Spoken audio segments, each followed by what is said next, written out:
Hi, I'm Georgina Rayo. I'm a senior at NJCU, getting my degree in business management with a concentration in marketing in the spring of 2019.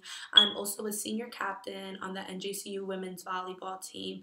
The purpose of my capstone was to see the importance of ethnicity within girls and the sports they play.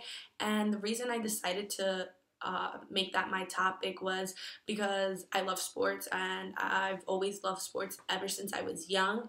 And I think my father had a big impact on me, although my mom was never, I guess, much of a sporty type. She'd always want me like in the house or helping her clean.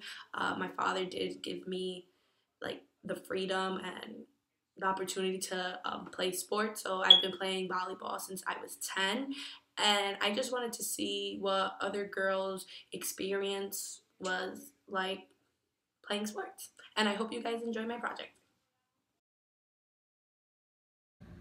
Hi, my name is Natalia Ordonez. I was born in Mexico. My father's side is Mexican and my mom's side is Cuban. I run cross country. I've been running cross country for about 3 years now, and I've been playing basketball for about 10 or more years. My name is Madeline Lopez. I'm from Brooklyn, New York. My mom is Dominican and my dad is Ecuadorian. I play for the NGCU women's volleyball team and I've been playing volleyball for about 5 years. My name is Mariam Dahan. I play softball for NJCU. I've been playing softball for 4 years. My parents are from Syria and I was born here in Newark and I lived in Jersey my whole life. The traditional sport for my mother's country, which is Dominican Republic, is baseball. And for my father's country, which is Ecuador, is soccer.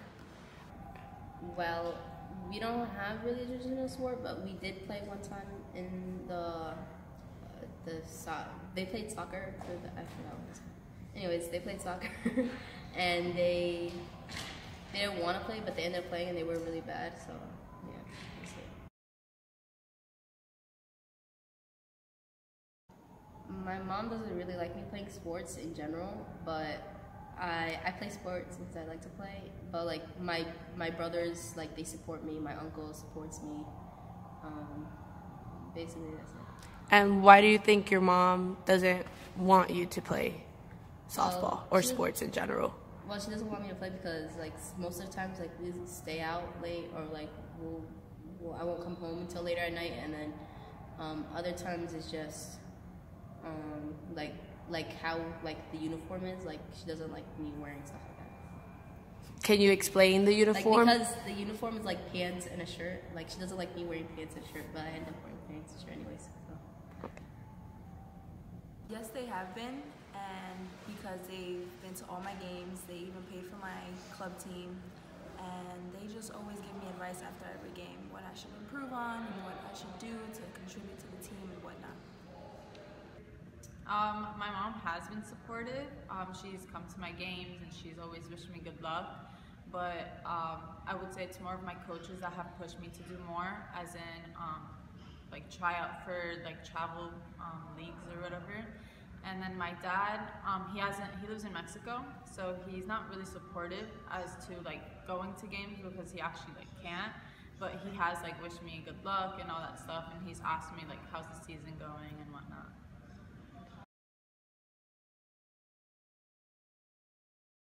No, I do not, because for the traditional sports are baseball and soccer, and obviously I can't play baseball, that's for men, and softball wasn't really an interest for me. It's not as exciting as soccer and volleyball was, but I played soccer for about 8 to 10 years and I was pretty tired of it, so I just transitioned to volleyball, which is pretty exciting for me.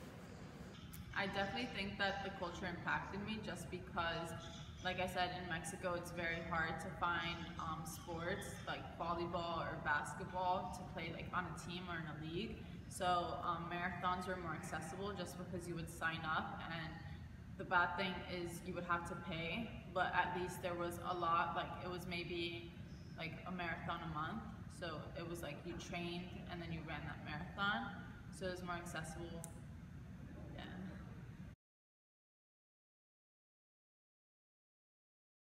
Not discrimination so much, but more I've heard stereotypes, not said to me, but just in general. So as a cross-country runner and being Mexican, there's a lot of stereotypes that we're good at running just because like we run from the border or across the border or whatnot. So Not like I don't remember, so I don't really like because and if it bothered me, I would remember. But like if it doesn't bother me, like I won't remember, or like it happened and I like brush it off and then I'll forget about it because it doesn't really matter what other people think. It matters what I think and how I want to play and who I want to be and what I want to do. Yes, I have. It was 2 years ago. It was my junior year in high school. We were playing in the semifinals in the championship for obviously the state championship. And after the game, we won. And afterwards, there were comments on the internet saying that the only reason we won was because we recruited 2 girls from Puerto Rico, and they were the quote-unquote the reason why we won, which really wasn't. Obviously, you win through teamwork.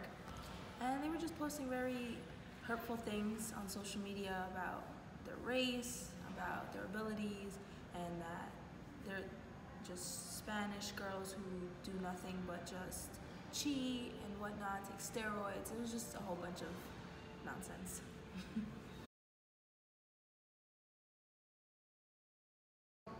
In Dominican Republic, not really, because there are national teams and they do have the funding and whatnot, but in Ecuador, not really. One major reason why is because it's not a traditional sport there. The traditional sport is soccer, and also they don't really have a lot of funding. Ecuador is not a poor country, but it's not exactly the richest country to provide all that. So. Well, in Mexico, schools aren't very sports oriented, so it would be based off if you do like club sports or like play in a league aside from like school. So I know that there's not a lot of girl clubs just because it's not a common thing. So it's more like boys soccer clubs and leagues. And if you did want to play sports as a girl or exercise, you would have to go to like a gym or a club, which is like what they say over there. If you were an Olympic athlete, a lot of the funds would come from family or friends helping you out just because the state or the country couldn't help you with the funds. Well, the restriction is like the clothes we wear because like usually the pants would be tight and it'll like show the shape of our behind, and then like we have to make sure we wear long sleeves and make sure we have our hijab on. Like, but like I like being a Muslim and I like playing softball, so I put them together. And are there any economics restrictions right now in Syria with girls who decide to play sports? It would be really hard for them because of like the environment over there is like in a civil war, so they wouldn't really think about playing sports. But like I remember my mom when she used to be in Syria, she used to say, oh, she used to play tennis, and like the rackets were like heavier because they were made out of wood. So yeah.